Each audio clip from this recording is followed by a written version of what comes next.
Hi congrats. Thank you. இரு ஒரு நிமிஷம்.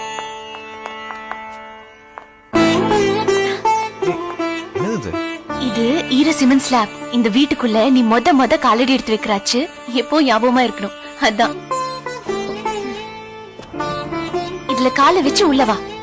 இரு ரெண்டு பேரும் ஒன்னா வைப்போம். ரெடி?